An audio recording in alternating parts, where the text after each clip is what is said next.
This is Nerd Hat. This is Nerd Hat. This is Nerd Hat.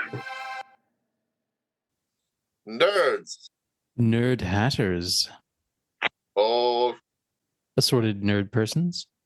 Will, what are we here to discuss? Can you do Maurice LaMarche? Maurice LaMarche? Oh, like the impression of his character? Yeah. Well, since he was doing an impression of Harold Ramis, should I? Well, let me see. I don't know if I've watched it enough. Let's see. We need to go back to the space-time continuum. Bill Murray sucks. No, I don't know. Did they have a feud? I don't know if they had a feud. Yeah, but they made up. Did they? Oh, because they did have a feud. I didn't make that up. Or did I make that up? And it was true. I can look it up right quick, but that's beside the point, because we're not talking about the movies. We're talking about the Real Ghostbusters, the cartoon series. Yeah, this is true. Yeah, we are the Real Ghostbusters. Not to be confused with Ghostbusters, but more to come on that. I think I'm starting to stray into Despicable Me territory. Like, what do you want? Minions. Good old Steve Carell. So much with your voice acting. If only I was some sort of coffee-induced animator. Yeah, no, and I need to. One of the many ideas I have that I've considered pursuing and just haven't jumped into, and I'm like, I have to pick a lane at some point. But that would be really fun. There was a competition last year, open to anybody. It was this podcast run by a couple of voice actors who used to work on Kim Possible together.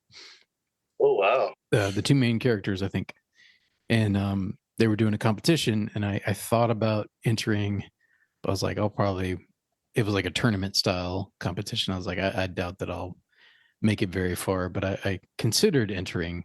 Maybe I should have just taken a shot. I think the winner got like a free trip to Los Angeles or something like that. Cool. Yeah, and I don't know if you got like maybe a meet and greet with some industry connections or something like that. It was something very, very intriguing. But that would be fun, though. That would be fun to do some voice acting. I would definitely enjoy that. Yeah. So if there's any casting directors listening out there, let me know. And if you need a very deep-voiced, nerdly man, William's a good choice as well. He's got the deep baritone. Nerdly man. No. The nerdly man. Nerdly man. So that's a deep 80s reference. Do you ever see Condor Man? Do you ever see that? You mean starring Michael Keaton? No. Oh, that was Birdman. I'm sorry, that's Birdman. Yeah, no. Different bird. No, Condor Man was a Disney live action superhero movie that came out in the 80s, and it starred, oh darn it, I cannot think of the guy's name right now. He's best known for playing the Phantom in the Phantom of the Opera on Broadway. Michael Crawford, I think his name was. I believe that's his name. But randomly, he decided to do Condor Man. It was one of my sisters and I's favorite movies growing up. Like we recorded it off the Disney Channel and we watched that thing to death. It's really fun, actually. Maybe we should cover it someday. Condor Man. Condor Man. Had some pretty cool special effects and like really cool like he had some cool superhero vehicles and stuff. But it's about this guy that draws a comic called Condor Man, and he gets sucked into being Condor Man in the real world, working together with like the CIA or something like that. And it's pretty fun, actually. and he ends up being Okay. pretty good at it, believe it or not. But no, it's a pretty cool movie. I always liked it growing up. Yeah, it's obscure Disney films. I feel like another one And is I don't. the Barefoot Executive. I think Kurt Russell is in it, and he stars alongside really? a chimpanzee. In Condor Man? No, the Barefoot Executive, another kind of obscure Disney live action film from the 70s and 80s. 70s, I think, on that case. Before Kurt Russell made it big. It was like post Mickey Mouse Club days, but I think he was in the Mickey Mouse Club. Anyway, he was one of those kid Disney stars.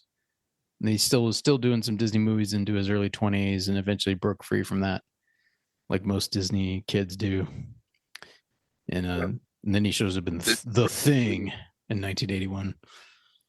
Did he break free with aggression and hard drugs like most Disney kids? That I don't know. I don't know that part of the story. I'm just joking, by the way. But some of the Disney kids have they really it must be some sort of whiplash rubber band effect or something, because they go hard to break their image. You know, they got this Disney cute innocent image, and so they just go wild in the other direction sometimes. And not just Disney. I'm just talking about kid stars in general, really. Yeah, I think it's a combination of having relative fame at a young age combined with there's some pretty strict behavioral guidelines they have to adhere to while they work for Disney, because Disney has a particular image that they want to portray, which makes sense, I guess, to a certain extent. But I've just heard I've heard a lot of negative things in general about kids working in the industry and just the environment that they have to deal with. Anyway, this is not what this episode is supposed to be about. And if y'all not even close, and if y'all haven't noticed, our third host is not here. She's not feeling well. This is her really busy time right now with her art career, coming in November, December. So it just doesn't have as much free time, and then is also not feeling well. So Laura's not joining us tonight. So it's just Will and I, kind of like a classic Irreverent Nerds episode. If you all were following us back in that day, it was just Will and I for quite a few of the episodes, although we would have guests and things like that. In fact, that was Laura's first time came on as a guest with us. Kind of wasn't planned. I think she was watching. What was it? I think the very first time was when we watched. Oh darn! It was that show with Oscar Isaac in the MCU, Moon Knight. I think it was Moon Knight, if I remember right. So I think she watched it with us and she liked it. So she just sat with us and talked about it a little bit. And look where she is now. We've made her famous. No, she's much more famous for her art. The podcast is not really helped. Hopefully it hasn't hurt. Anyway, we're here to talk about something that you like. Well, this was my idea, but I chose it in particular because I know this is one of your favorite TV series of all time. Is that fair to say? Definitely animated. Favorite animated series. Yeah, I jumped at it when you suggested it. And the weird thing is I was thinking it right before you suggested it anyway. Ooh, psychic connection. Ha ha ha. But the Real Ghostbusters. Yeah, all right, man. You want to take it away? I'm going to let you run this thing. Well, the success of the Ghostbusters film led to Filmation. They gave the rights to Columbia Pictures, Sony, to use the name Ghostbusters, since they had a 1970s live-action TV show, The Ghostbusters, starring a gorilla named Spencer, I think. I think the gorilla's name was Spencer, but the other two's last name were Kong. Why, I don't know. So, this is a mystery. Cheech and Kong? No. Keech and Kong. Well, it should have been Keech and Kong. They were saying ghosts, so might as well then. But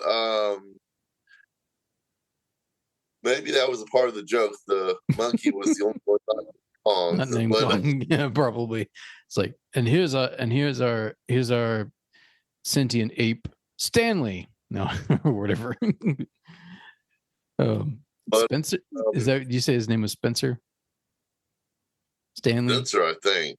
Spencer. Okay. Well, I forget. One of those. I forget. But so the no, I take that back. No, the other two weren't both named Kong. They weren't related. I thought they were brothers, but now that I think about it, they weren't related. They were just friends. Anyway, so jumping ahead, the Ghostbusters movies, not Filmation. The Ghostbusters movie came out in '84. They got the rights to use the name Ghostbusters. Well, Filmation decided to capitalize on this by doing their own cartoon.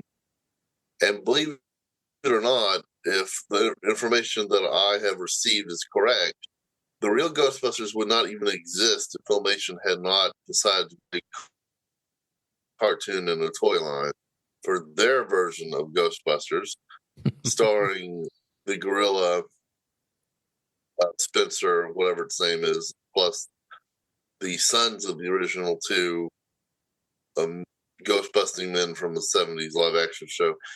So, I mean, that was I have some of the episodes on DVD, and I did not force you to watch any of those episodes, Richard, as I originally said I was going to. The live action or the Filmation?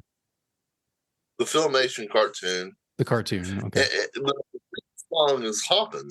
Don't get me wrong, the theme song is great. You listen to the theme song, Filmation Ghostbusters, it's just a thing of beauty, but the actual episodes, the animation was bad, the writing was bad. They tried to put in moral messages. You know, I can respect that, but it was just bad. And Filmation, are these the same guys who did Scooby Doo? Is that right? Scooby Doo? Did they do Scooby Doo? No, that's Hanna-Barbera. Hanna-Barbera did. No, these Filmation did. This is Filmation. Right. Hanna-Barbera did Scooby Doo. Okay. Filmation. We're not here to talk about Filmation, so I don't want to get too far into it. But they did Batman and Superman, and obviously not the animated Batman from the '90s that we love. Obviously, they didn't do that. They, like a continuation of the '66 Batman show, they did, or something similar. They did a continuation of Star Trek. They were just known for that's probably the most famous animation. one. That's probably the most famous one they did, like the Star Trek the animated series. I think so. So they also did Filmation Ghostbusters, or as some people call it, the original Ghostbusters. But from what I gather, Sony Columbia Pictures only made the Real Ghostbusters cartoon and toy line just to combat them. So if they hadn't have done what they did, we wouldn't even have this show. And to be honest, without the cartoon, there wouldn't be people like me still in love with Ghostbusters all these decades later. The cartoon really cemented the fan base. That's my opinion. You know, there were certainly older. Do you think it helped get the second movie made, or would that have been made regardless? Do you think? Absolutely. Without the cartoon series, I don't think the second movie would have been made. The Ghostbusters cartoon and toy line really exploded the fan base, and reached the fan base. Of course, was children. Mm-hmm. There were adults, older teens that watched the original movie in '84. I was certainly not one of them because I was not born until '85. That you watched it in the womb. Yeah, I watched it in the womb. Yeah, your mother took you to the theater, and you could hear it, and thus began your love of Ghost. No. Yeah. No, actually, you wouldn't have even been conceived at that point, so that wouldn't work. You were just a twinkle in your mother's eye. It was genetics. It was DNA. Well, I guess you did exist as an egg, technically, at that point. an unfertilized egg. Are we the sperm or the egg? Well, the egg, I think, has most of the genetic material, does it not? Oh, okay. I don't know. I could be wrong. I'm not science. I'm not a biologist by any stretch. Anyway, this podcast would not be successful without you, the listener.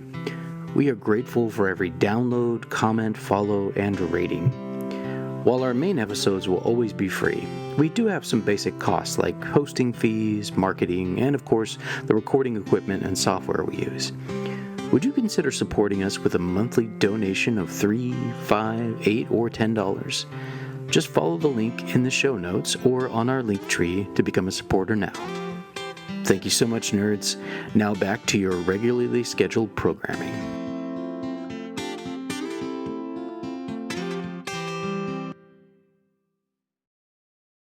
So your first exposure to Ghostbusters was the cartoon. You were telling me. So that eventually turned you on to the movie as well. Yeah, I started collecting the toy line and watching the cartoon at the age of 4 years old. They thought I was a little young for it, but they got it for me anyway. I really loved the cartoon; didn't scare me at all. And I remember all the hype in '89 around Ghostbusters 2. I remember the Hardee's toys.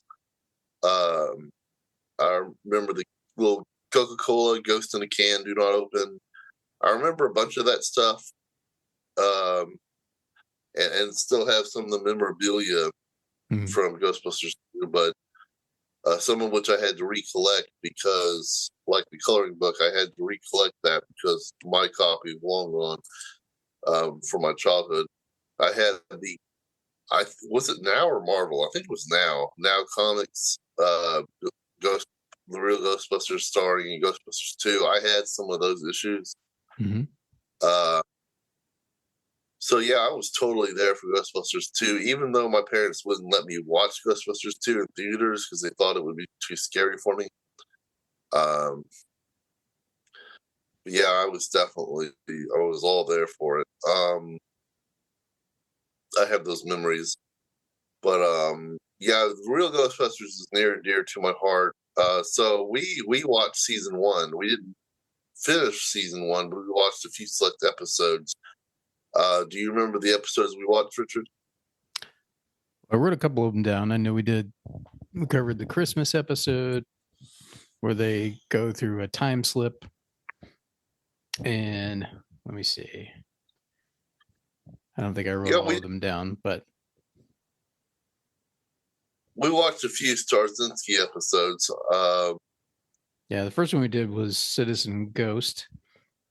Kind of how Slimer became a live-in sidekick for them instead of a foe that was stuck in the containment field or containment. Yeah, I thought that would be a good introduction to you to the animated series. Yeah, so you grew up, and Slimer, to be fair, in the movie, I wouldn't necessarily call him a villain. He's more of a foil, if anything else. He kind of just going around eating everything and slamming people. Yeah, it's more of an annoyance in the movie, but yeah, like you grew up with him more as like their friendly sidekick, / saves the day sometimes, right? Right. It's more like some sort of slimy green Scooby-Doo. Oh yeah, voiced by the world famous, at least in the world of voice acting, Frank Welker. That's right. Also did the voice of Fred in Scooby-Doo. Didn't Frank also voice Scooby-Doo, though? It wouldn't surprise me, probably. Okay. I think he did, but don't hold me to it. He's very versatile. I know he did Slimer's voice. And Ray. Wait. Oh, yeah, Ray. Mm-hmm. Yeah, he did Ray. Well, Ray sounds just like Fred from Scooby-Doo. I was like, it's Fred and Garfield. The great Lorenzo Music took over Bill Murray's role, so to speak, for the comic, or for the cartoon. If only comics could talk. Now, was that your first exposure to Lorenzo Music Ghostbusters and Garfield afterwards, or which came first for you, the chicken or the egg? Garfield came first for me. So you're like, wait, why is Garfield's voice coming out of his mouth? Was that weird for you? Do you remember it all? I knew it was the same voice actor. I don't know if I knew the name of the voice actor at that age, but I knew it was the same guy. That didn't bother me any. Oh, so but I was definitely Garfield first. You understood the concept of actors and voice actors at that point? To a degree, because at the same time, after watching Beetlejuice, I tried drawing a door on my wall to go to the Netherworld, and then one time my parents had to stop me from slipping down a storm drain because I was looking for the Ninja Turtles. So I like that you just said Netherworld. I think you meant to say Netherworld, but I like Netherworld better, actually. It's like the in-between. Well, that's cartoon. I don't know. Or is it called the Netherworld? Is that in the Netherworld? Oh, it calls it the Netherworld? Yeah. I like that, actually. That's a pun. It's a nice pun. It's like, you're not going to this world or another world. You're going to neither world. Neither world. Anyway. I think that was one of the changes they made in the cartoon series. It just nice. So we covered Citizen Ghost. We covered the Christmas episode. Covered a couple others. What would you say is your favorite episode? Do you have like a single favorite? Can you isolate, or what do you think? Well, I really liked the Boogeyman episode, and we didn't discuss it, but I have my theories that the Boogeyman villain is based after Michael Jackson. Ooh. I mean, look at the character. I don't have anything against Michael Jackson, but just look at the character design. I didn't pick up on that. Well, for some reason, I always picked up on it from a child. I don't know. I really don't. He doesn't act like Michael Jackson. No, he doesn't act like Michael Jackson. It's just the Boogeyman. Michael Jackson's a popular musician at the time. But that was before any sort of accusations were brought against Michael Jackson. And I'm definitely not here to talk about that. I definitely don't want to besmirch his name. We don't know that those rumors were true. Yeah, I know Macaulay Culkin, as far as I know, to this day has denied them, at least from his side.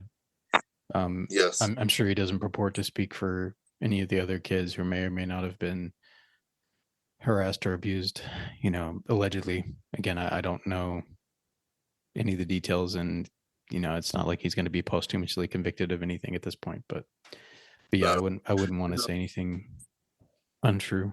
No, I don't want to either. But the Real Ghostbusters was known for parodying certain things. We had an episode in later seasons where we parodied The Simpsons. We had one where we parodied we had an episode.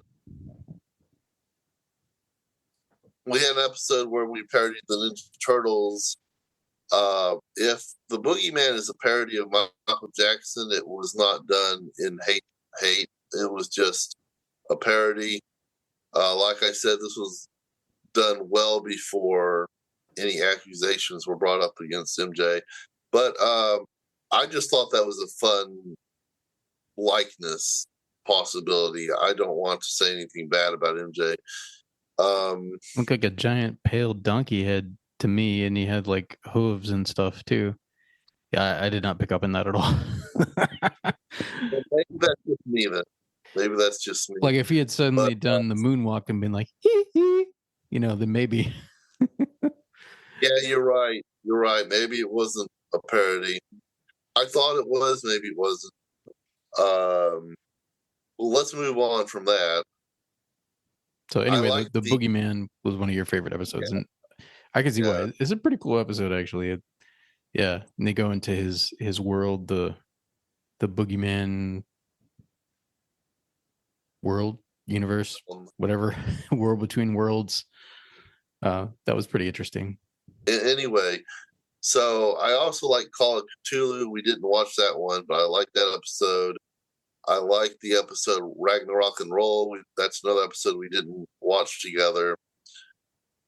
There's just so many good episodes in the early seasons of the Real Ghostbusters that we could not cover them all. We covered. I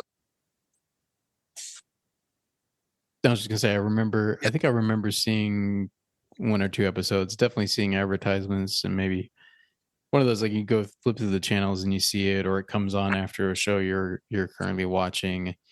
For some reason, I associate the Real Ghostbusters with Attack of the Killer Tomatoes, and I don't know why.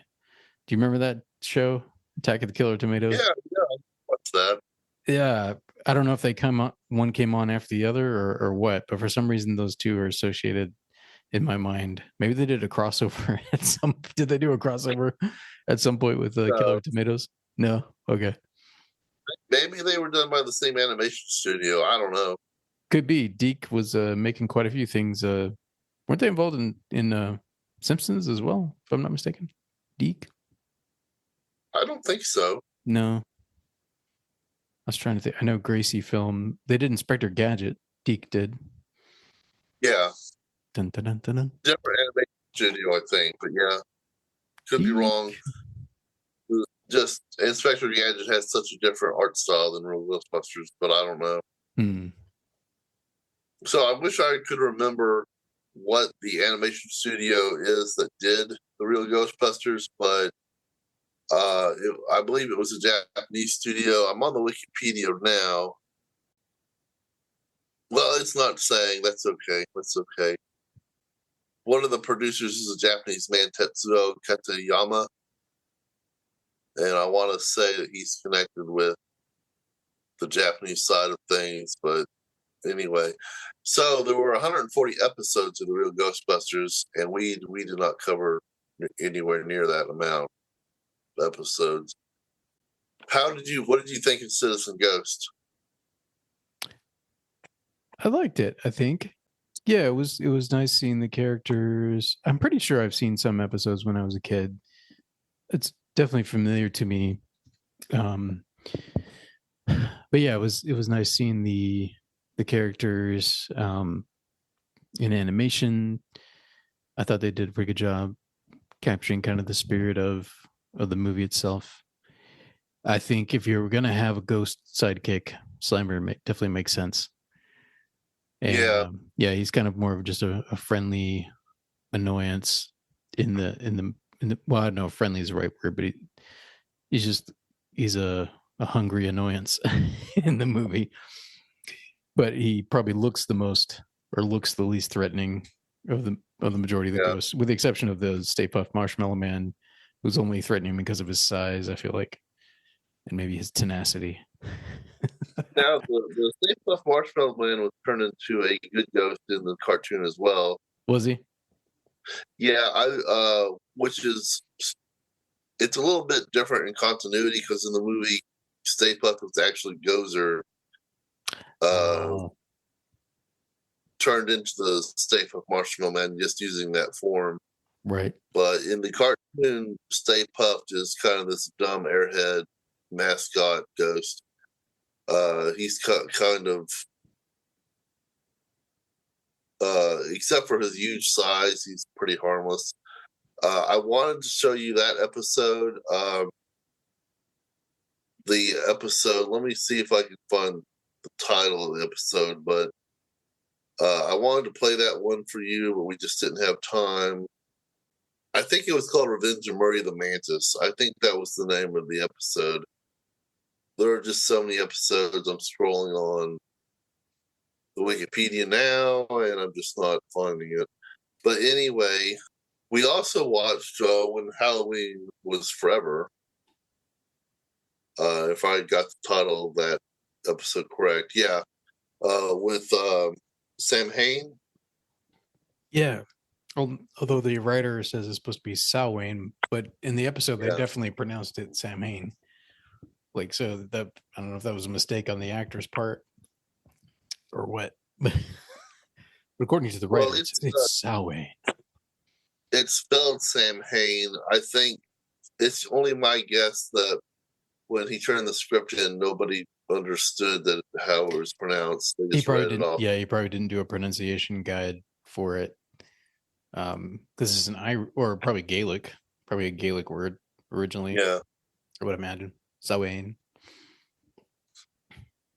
No, I have to admit that's not one of my favorite episodes, but it is one of the famous villains of the series. What did you think of that episode? Well, I liked how he brought all the other ghosts to him, and then all the other ghosts listened to him, with the exception of Slimer, who was too attached to the Ghostbusters at that point, and fought to protect them. But otherwise, like, all the ghosts that had been contained. So that was pretty cool. And now that I think about it, it's a little bit, I suppose, a little bit like the plot of the newest movie, Ghostbuster. Was it Frozen Empire? Yeah. Yeah. Different villain, different main ghost in that case. But he also kind of lets loose the other ghosts, doesn't he? And the containment breach is involved as well, I think, in that film. So yeah, I thought that part was pretty cool. Excuse me. If I remember correctly, the only other episode that we watched together was Xmas Marks the Spot. What did you think about the Christmas special? Interesting. Definitely kind of forced a plot device in there just to bring Scrooge in, but it was kind of fun. It's like, well, we got a time slip, and and suddenly we went back in time to a fictional event, which, I mean, so in their fictional world, Scrooge actually existed and was actually visited by real ghosts, and somehow they slipped back in time. But it's like you suspend belief, obviously, for the whole show. So it's like, it was fun. And oh yeah, and we also darn it. Yeah, they ghost repellers. I forgot about that one. Yeah, we watched the Bermuda, well, sort of Bermuda Triangle, although more like, was it the New Jersey parallelogram instead of the Bermuda Triangle? Yeah, that was pretty good. That was fun. Yeah, it's definitely one of my most memorable ones from my childhood. Yeah, and you get to see, the visuals are pretty far out in that one, and then you get to meet Bankman's dad, who is a con artist. I thought that was a appropriate touch. I was like, that makes sense. Yeah. So Bankman's actually breaking some generational patterns, but not completely, because he's still a little bit of a con artist himself. Yeah. Like, with his, definitely in the movie, like the first movie, he's definitely conning people to a certain extent. I would like to credit Bill Murray's character Peter Venkman as probably the reason they got kicked out of the university. Makes sense. Yeah, has the least integrity, I guess, of the main three. Yeah. Just a little slimy. Yeah. Like many of Bill Murray's characters, actually. This podcast would not be successful without you, the listener. We are grateful for every download, comment, follow, and rating. While our main episodes will always be free, we do have some basic costs like hosting fees, marketing, and of course, the recording equipment and software we use. Would you consider supporting us with a monthly donation of $3, $5, $8, or $10? Just follow the link in the show notes or on our link tree to become a supporter now. Thank you so much, nerds. Now back to your regularly scheduled programming.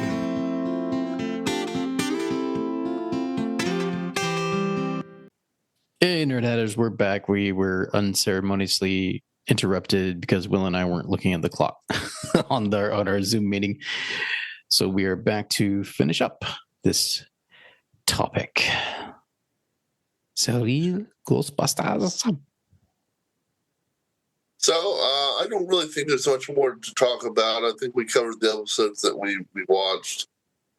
There's certainly a lot of more that we could cover if we had actually watched more episodes. Maybe that's something we can come back to if we ever feel like covering another season or so. But But I would like to make mention that the show did eventually get renamed The Real Ghostbusters and Slimer and started going downhill.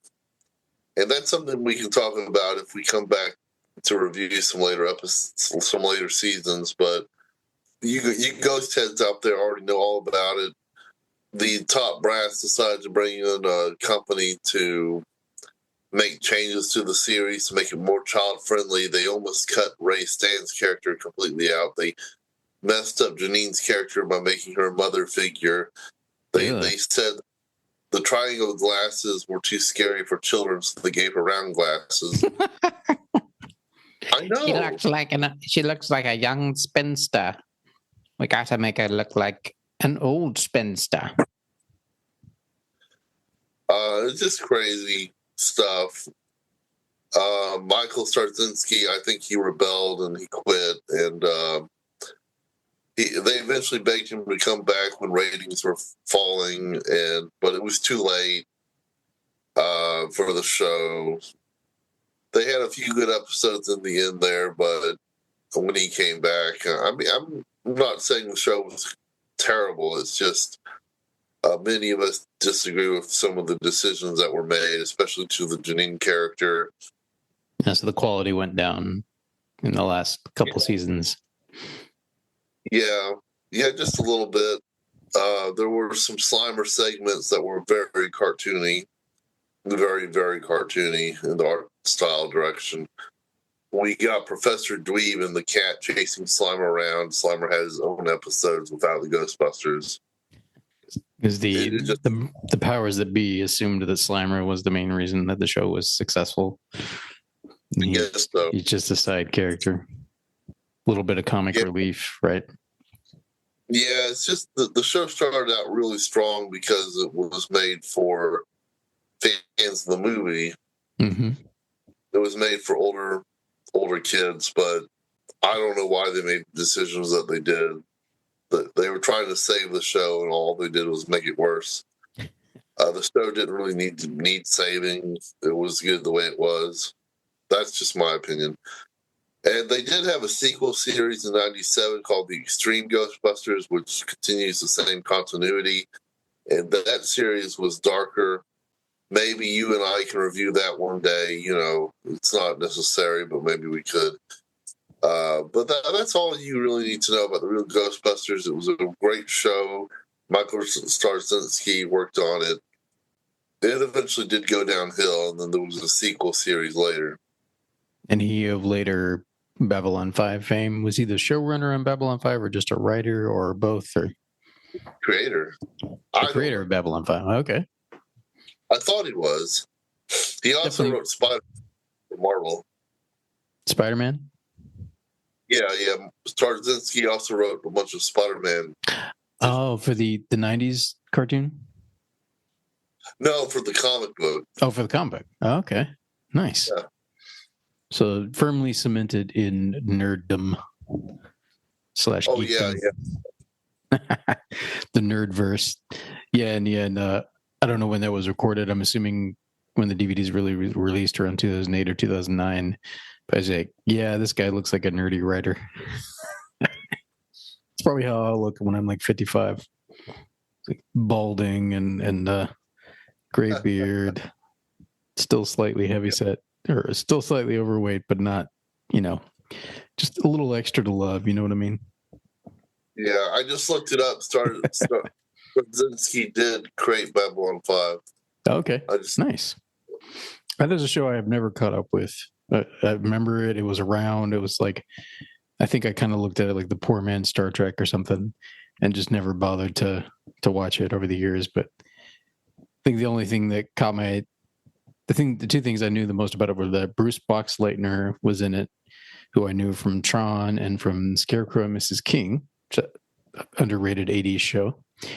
And then, of course, Chekhov from Star Trek actually migrated over to Babylon. So he kind of gave it a little bit of legitimacy for the Trekkies. But yeah, I've never have caught up with it. Maybe someday.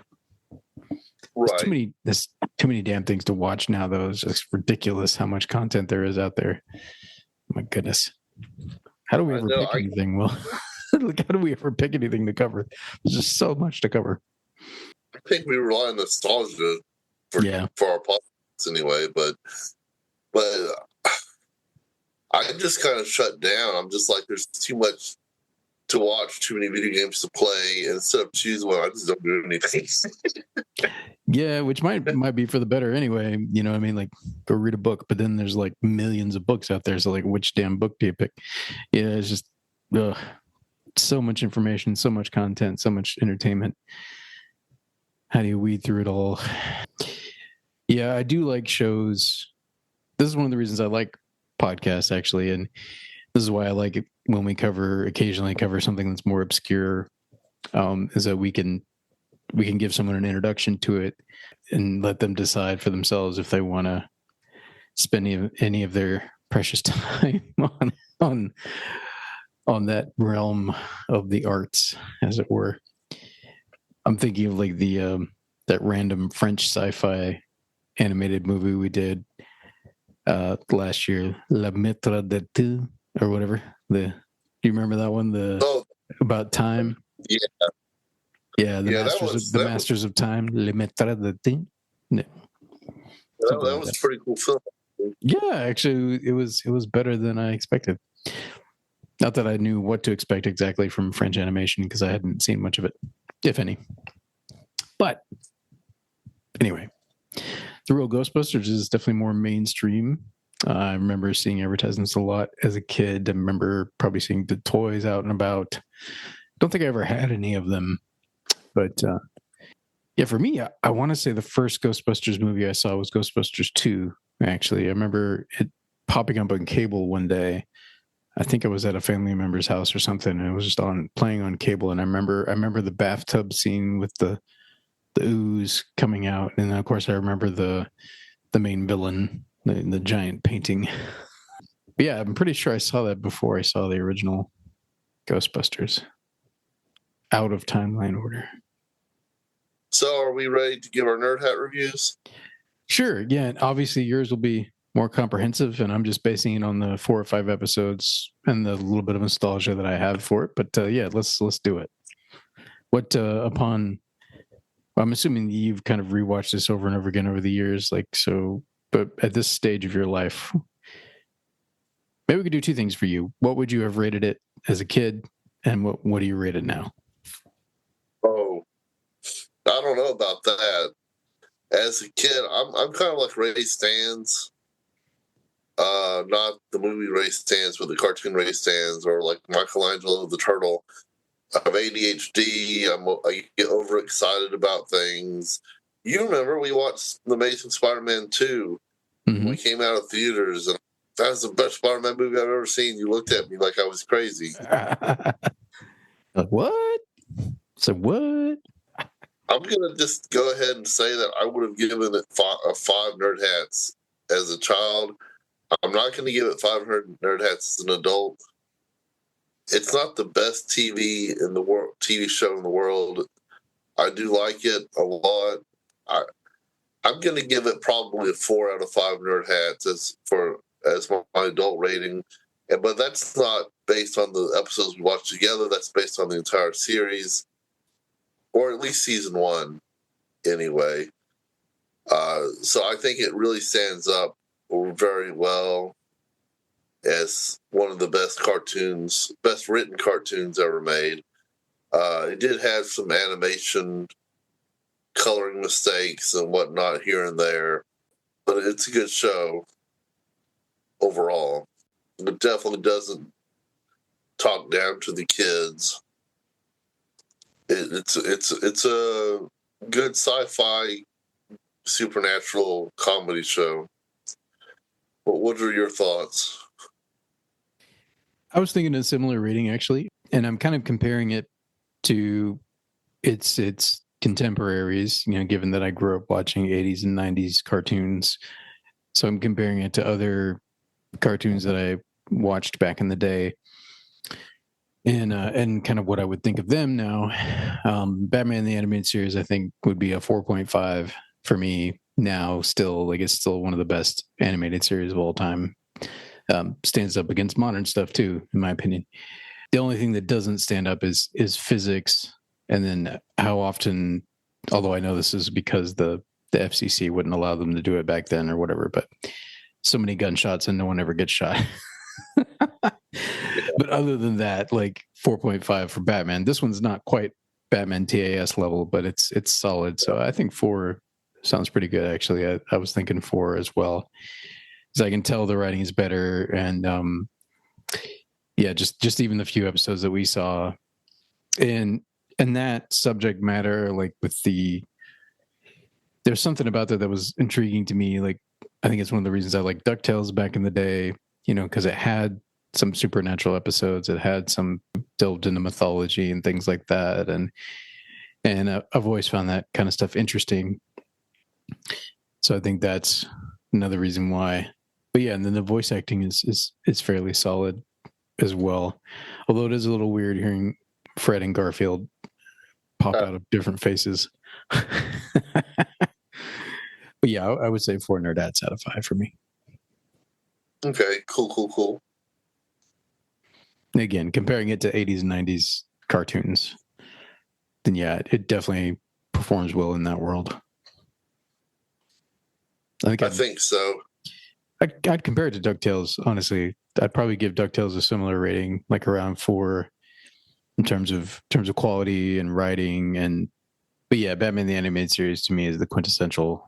Like, that one's like up there at the top, I think, of my 80s and 90s oeuvre. I have to agree.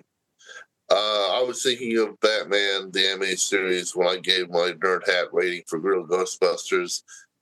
Comparing the writing, Batman the Animated Series is still better than Ghostbusters. Yeah, and just the production and how they made each episode kind of like a little mini movie, and it had a full orchestral soundtrack. And I mean, like, oh yeah, they just knocked it out of the park. And the voice acting was so good. Yeah, still one of my favorite animated shows. One of the cool things about the Real Ghostbusters is, even though it wasn't orchestral, they did have musical segments. They created their own music track. Yeah, that's kind of cool. Yeah, just like how the movie had that musical segment with the Ghostbusters theme song. Mm-hmm. They did some of that in the cartoon series as well. They had these. I don't know a lot about it, but I think it was these 2 twin girls. They had them perform some songs. I've got the MP3s for the songs. At least I think they were twin girls. I don't know. I remember seeing 2 girls on the cover of the album. But so it wasn't orchestral, but I think that was something that most other shows weren't doing at the time. Mm-hmm. They didn't necessarily create their own vocalized songs for. Now, Scooby-Doo kind of did that, though, for the chase scenes. Mm-hmm. They had, like... Yeah, they did kind of. That. Yeah, now that I think about it. That's back in the 70s. Yeah, that was one of my favorites growing up too.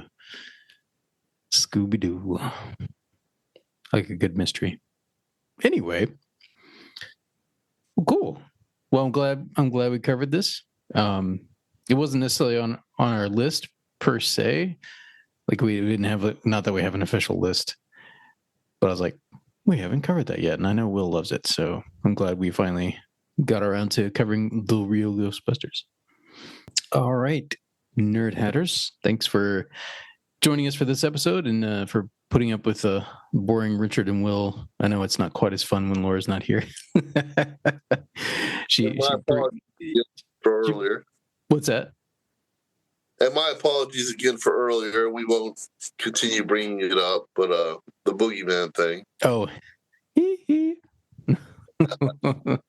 Laura? Because I'm bad, you know. No, we won't go there. All right.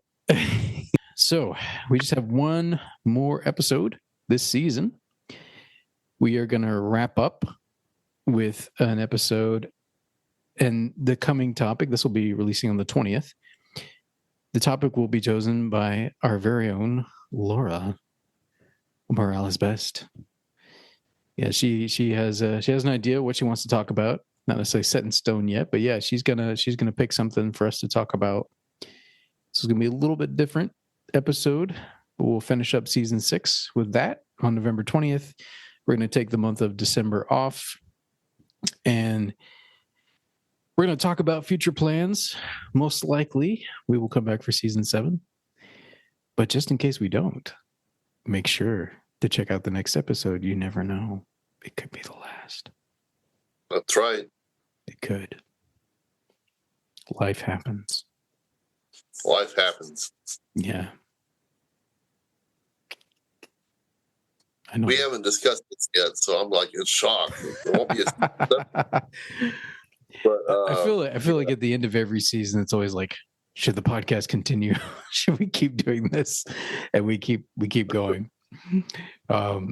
We're both like, we're tired. Should we keep doing this? We're old and we're tired. And we're like, yeah, let's do it. So we're still doing it. We're still here. We're still kicking. Fun. And if it was, there's a lot of hard work on your part, I'm sure, but for Laura and me, it's mostly fun. I think that helps. Yeah, it's mostly fun for me too. Like the only part that ever gets slightly tedious is some of the editing. But no, I enjoy this too, and it's a fun way to connect with you and with Laura. And but yeah, I'd like to do more with it, but yeah, life is just so busy. It's hard to get that going. Got a lot of other things going on. It's not like I don't have any kids or anything, you know what I mean? Yeah, just 4, only 4 kids. They all, well, 2 of which have homework every night, and soon to be, well, actually, I don't know for sure if my third daughter is going to be in kindergarten next year, so she may have a little bit of homework. So I'm going to have 3 kids with homework next year, so that should be interesting. Anyway, sorry guys, we're going long. Thanks for sticking around. Until next time. Sayonara. Live long and prosper. Nerds, Richard here. Thank you so much for listening to this week's episode. While you wait for the next one, I would like to invite you to connect with us online. There are several ways you can do that. You can follow us on Instagram at NerdHatPod. Find and like us on Facebook at NerdHat. Subscribe to our YouTube channel, NerdHat Entertainment. And of course, you can follow us on all the major podcasting platforms, including Spotify, Apple Podcast, and Amazon Music. Join us next time as we talk about more nerdy shit. Live long and prosper, nerds.